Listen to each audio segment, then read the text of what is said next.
Psalms 23.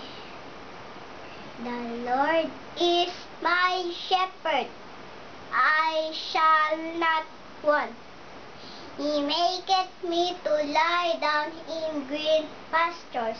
He leadeth me beside the still waters. He restoreth my soul. He leadeth me in the paths of righteousness for his name's sake.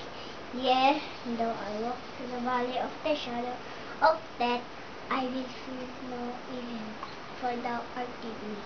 Thy rod and thy staff, they comfort me. Thou preparest a table before me in the presence of mine enemies. Thou anointest my head with oil, my cup runneth over.